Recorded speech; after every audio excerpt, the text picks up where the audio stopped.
दोस्तों आपने अक्सर देखा होगा जो भी कोई मामले होते हैं चीटिंग, फॉर्जरी जैसे, या फिर कोई भी ऐसा मामला होता है जिसके अंदर षड्यंत्र रचा गया, मतलब प्लानिंग की गई, प्लानिंग करने के साथ साथ किसी को ठगा गया या कोई भी ऐसा क्राइम किया गया, तो ऐसे मामलों में पहले जो एक आईपीसी का सेक्शन था 120B, उसके बारे में आपने सुना होगा, उसके तहत ही सजा दी जाती थी।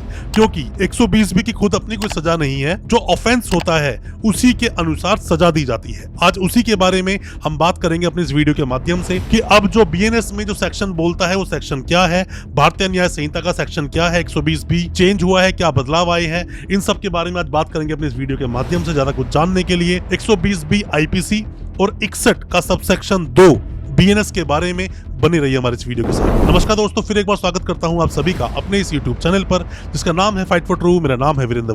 दोस्तों बहुत सारी हमने वीडियोस बनाई हैं अलग तरह से, जो आईपीसी, सीआरपीसी या फिर हम कहें बीएनएस या बीएनएसएस को हमने अलग अलग तरह सेक्शंस में बांटा। दोस्तों आज हम बात कर रहे हैं 120B जो आईपीसी का सेक्शन था, जो अब बन गया है बीएनएस का सेक्शन 61 का सब सेक्शन 2। आप में से कोई भी नए वकील साहब है, कोई भी लॉ स्टूडेंट है, कोई भी प्रॉब्लम आपको किसी भी तरह से आती है, आप कुछ भी पूछना चाहते हैं, अपने किसी भी केस को लेकर मदद चाहते हैं हमारी, क्योंकि अक्सर ऐसा देखा गया है बहुत सारे वकील साहब ऐसे भी हैं जिनके पास कोई सीनियर नहीं है, तो हम आपकी मदद करेंगे। आप सवाल पूछ सकते हैं, हम आपको जवाब देंगे, आपके हो सकता है किसी केस में आपकी कोई मदद कर सके।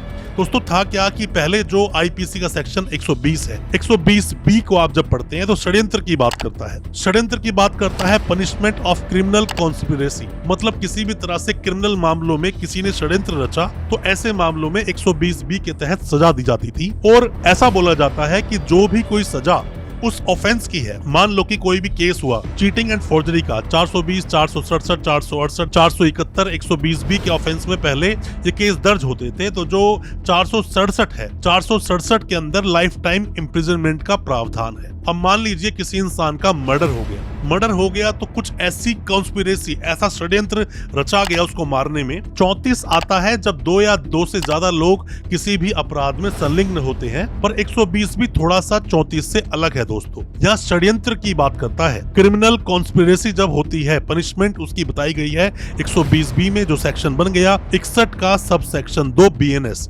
भारतीय न्याय संहिता 2023 का सेक्शन बन गया। इसमें बोलता भी है, इसमें क्या बोलता है, to commit an offence punishable with death, जो कि डेथ तक का जिसके अंदर पनिशमेंट है, साथ में ही इम्प्रिजमेंट फॉर लाइफ जिसके अंदर उम्र कैद का प्रावधान है, और rigorous imprisonment for a term of 2 years या फिर 2 साल तक का जिसमें रिगरस, जिसमें कठोर कारावास की बात की जाती है। ये सब देखे जाएंगे कौन से अपराध हैं, वो पनिश किए जाएंगे और उन सबको सजा दी जाएगी, जिसमें बोलते हैं punished in the same manner as if he had abetted such offence, जिसमें उसने जो अपराध किया जिस भी सेक्शन में, उसके अनुसार ही 120B में उसको सजा दी जाएगी। तो मेरा मानना है दोस्तों 120B और 61 का सबसेक्शन 2 के बारे में आपको जो बताया आपको समझ आया होगा। कोई भी डाउट, किसी भी तरह के सवाल है, व्हाट्सएप करें या फिर आप कमेंट बॉक्स में सवाल पूछें, हम आपको रिप्लाई जरूर करेंगे। हो सकता है किसी हमारे रिप्लाई से आपको अपने केस में मदद मिल पाए। नमस्कार दोस्तों, बहुत बहुत धन्यवाद हमारे इस वीडियो के साथ बने रहने के लिए।